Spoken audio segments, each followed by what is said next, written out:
Hey everybody, Sister Fantastic here, and today's video is going to be a get ready with me on, I'm just rolling my hair today. I want to show you all what I did to create the hairstyle that I posted recently that I got a lot of compliments on, and I just wanted to show you how I do that. I like heatless curls because, you know, my hair's kind of fine and delicate, and I don't want to break it off or to cause it, you know, to get fried from heat. So what I do is I roll my hair on these spongy rollers. So anyway, I'm just showing you what I do, and I'm just taking these longer pieces that are right here at the crown of my head, and I just start right here at the ends, and I wrap that around and secure it, and then I just keep my thumb right there over the ends, and I get it going, and then I just roll it up all the way to the crown, and then I fasten it down. And then this is just damp hair. I took a shower about, I don't know, an hour or so ago. And I've just let my hair kind of air dry a little bit.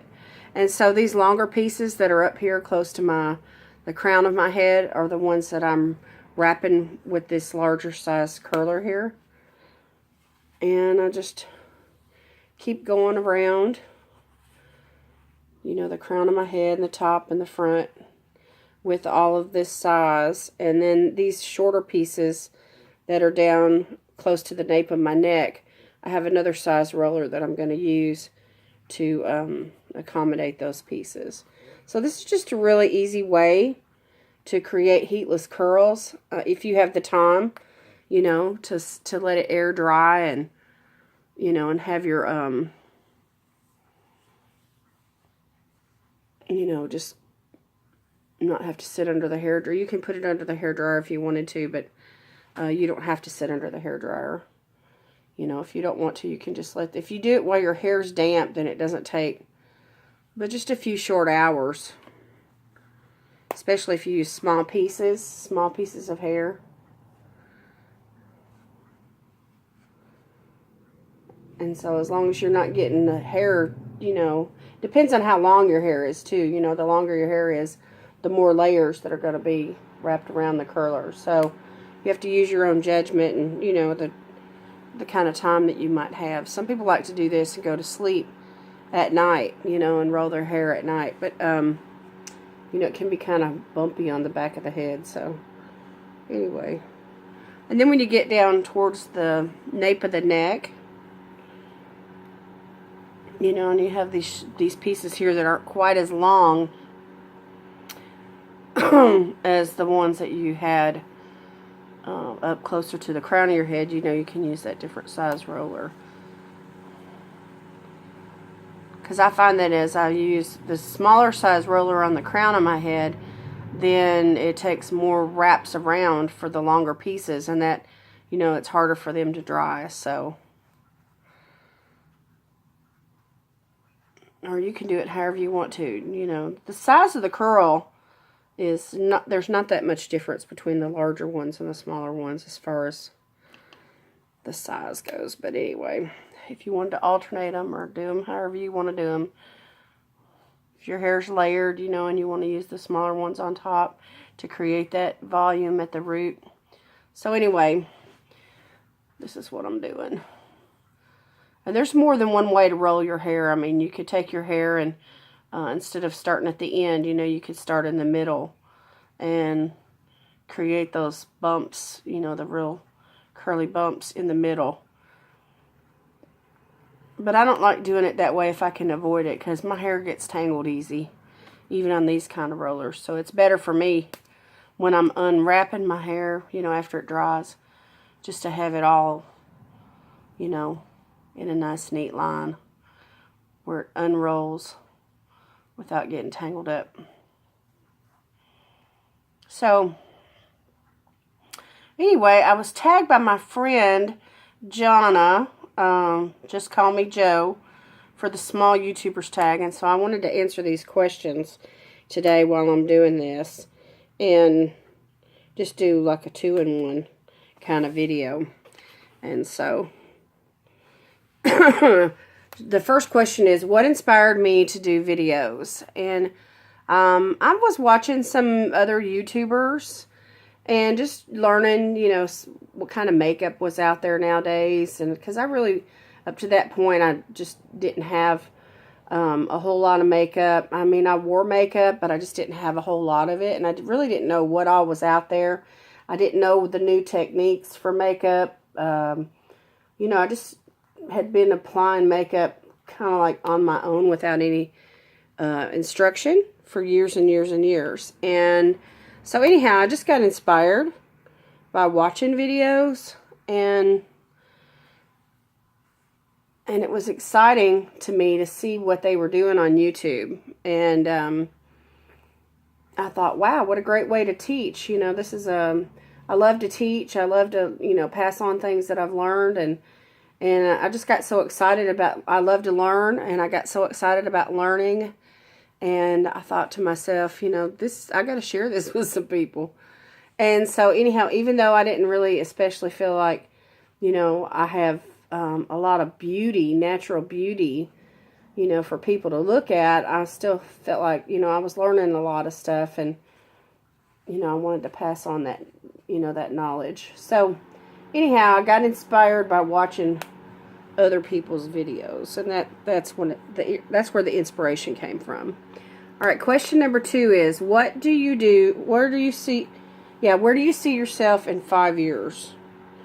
Well, I've been on YouTube for 1 year right now, and I've accumulated quite a bit of makeup in the last year. I've learned a lot. My skin has definitely improved and changed for the better. I've got some subscribers. You know, there's a small little base influence, about 250 people. And so in 5 years, I mean, I would just see all of that multiplying, you know, as I continue to be consistent. So let me just show you here this front one. I've had this up for about 30 minutes. So you can see how it's just already starting to curl. And one thing I love about these heatless curls is that you can maintain the shine in your hair. Now, if I was to curl my hair, like to start right here in the middle, you know, and wrap this around and around and then finish rolling it, you know, I could do it like that, but there's going to be that chance of the ends not being smooth. And then there's that, you know, the major bump is going to be right there in the middle. So if you do it this way, then the tightest part of the curl, first of all, this part of your hair is going to lay smooth, the ends, because you've got it in there and you've got it laying flat and all the other hair is wrapped around it. And then you're going to have, you know, there's not going to be that bump at the end. It's going to be smooth, and then your hair is going to be curling. The tightest part of the curl is going to be right there at the ends. And it'll help your curl to last longer too, you know, when you have the curl at the end. So anyway, this is a great time to wrap your head up with a scarf and just kind of hang out, you know, for the rest of the afternoon until your hair can completely dry. So as damp as my hair is right now, it'll take about 5 hours maybe for it to dry. So then I can come back and show you what it looks like. All right, the question number 3 is, how long have you been on YouTube, and do you have another channel? I've been on YouTube for a year, and no, I don't have another channel. You know, I've got, my niche is beauty and makeup. I do have other talents. I've thought about sharing some of those things, and I may at some point, but we'll see. All right, number 4, what message are you trying to get across? I just want women to be educated about skincare and beauty, and to help build people's confidence. You know, a lot of self-confidence. It takes a lot of self-confidence to project yourself, you know, in a positive way. And a lot of people don't think that they're worthy, or that they don't place enough value. They don't see the value in themselves.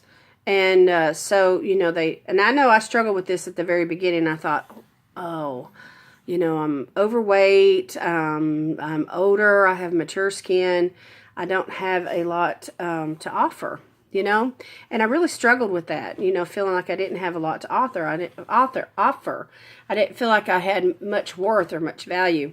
But the more I thought about it, and the more my passion began to arise. And then as I started off, you know, the focus was all about beauty, and it was all about makeup, and all about, you know, products and everything. And since that is, you know, primarily my niche, you know, that's what I tend to stick with. But there's other things that I want to share as well. I want to share my faith in Jesus Christ. I want to share, you know, my testimony. I want to share the things that God has done in my life. And so little by little, I've began to, you know, mention the Lord, and I'm sharing scriptures in my description box down below now. And so I'm not preaching per se, you know, I'm just sharing who I am, and what I believe in. So that's you know, that's part of my message, because that's who I am. You know, when you're creating a brand around yourself, you have to include the whole you. You can't just leave, you know, just do hits and misses and leave out parts. So this is the whole me, the whole me. So as I share my life and my stories, and, you know, I want to share the whole me. I want to show integrity about who I am. All right, number 5, do people in your life know about your YouTube channel? There are many, many people in my life that do. I share my videos on Facebook, and that's primarily where, you know, all the people that I know in real life, you know, I'm connected with on Facebook. People that I've met in real life, for friendships, acquaintances, my family, you know, everybody. And, you know, does everybody that knows me want to follow me here on YouTube? No, not yet. Either because they haven't clicked on the videos, or they're not interested in beauty, or, you know, whatever their reasons are. They don't have time. They don't want to make time. They have other interests when they're online, other than watching me put on makeup and talk. So, you know, for whatever reasons, you know, they have. So, but the ones that, my biggest fans, the ones that are really super interested in my YouTube channel, are the ones that generally have a passion for makeup as well. Okay, and number 6, why and how did you choose your channel name? Well, that's pretty easy. My channel name is simply my name, Laurie Latimer. And I just thought it, you know, it was kind of like Facebook at the time when I created it. I thought, you know, I really didn't think that the way to do it, you know, like an email, how you create like a handle, so to speak. I didn't really think of it like that. I thought of it as, you know, this is who I am. This is how people are going to be looking me up. And, you know, I just needed to stick with my name. So anyway, after I watched some videos, and, you know, I decided, well, you know, my email address is, you know, sisfantastic@aol.com. And my husband, we've always called him Brother Fantastic, and that's his email handle, BRO Fantastic, and I'm Sis Fantastic, SIS Fantastic. And so, you know, that's what I call myself, you know, on YouTube, is Sis Fantastic. And the reason why we chose those names for our emails, and why we go by those handles, is because every day is a fantastic day with Jesus. When you live for the Lord, every day is a fantastic day, you know, even if things are not going right. So that's it for today. God bless you is my prayer.